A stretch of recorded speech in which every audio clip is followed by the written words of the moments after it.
Giovanni, thank you so much for the super chat. They're asking, hey, Matt, I want to upgrade my Veloster R-Spec. I'm torn between the 2023 WRX or a 2021 STI. Is it worth to get the STI over the new WRX? So I would say it's going to come down to how you want to own the vehicle. As far as like, do you want to do mods? Do you care about fuel economy? Neither of them are great, but I think the new WRX is certainly a little bit better than the STI. STI is a more special experience, but those EJ motors can certainly be problematic, especially with mods. But there's even someone that I've been messaging on Facebook who's had terrible experience with his final model year STI that's been totally stocked, totally babied, and it's just leaking oil left and right. So there's some risks there with those old EJ motors. So again, you can maybe get a good one and be fine.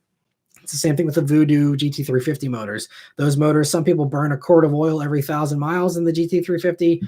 Other people, they've driven them 60,000 miles and never had to add a drop of oil in their lives. So you're going to have some of that with the STI. It's going to be luck of the draw with an STI, I think, unfortunately. So it's going to come down to your risk profile as far as how much you're comfortable with risk-wise. The WRX, it seems like the new WRXs take really well to mods. They seem like you can just kind of breathe on them with a tune and immediately get back up to, STI power levels.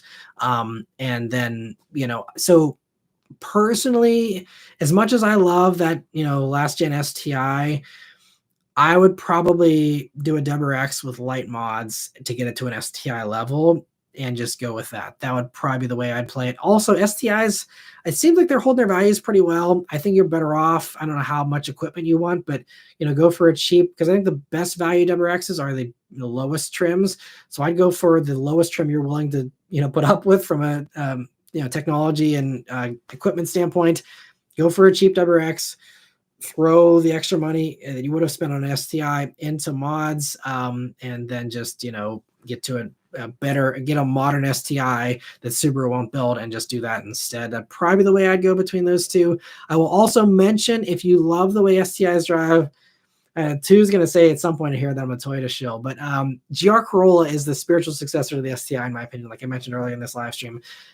So I don't know if that's in your interest realm at all, but if you're at all interested in a GR Corolla or open to one at all, I'd at least see if you can. And it's probably going to be impossible to test drive one, but if you can, or at least do a little looking into the GR Corollas, do some research on them if you're curious.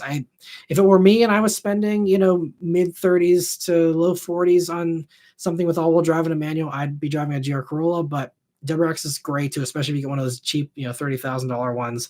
Really tough to argue with that. I think that'd be a solid buy. But STIs are just a little iffy these days, that I would probably stay away from one if you're someone that at least has the same risk aversions that I do. But thank you so much for the super chat, and definitely let me know if you have any follow-up questions for sure.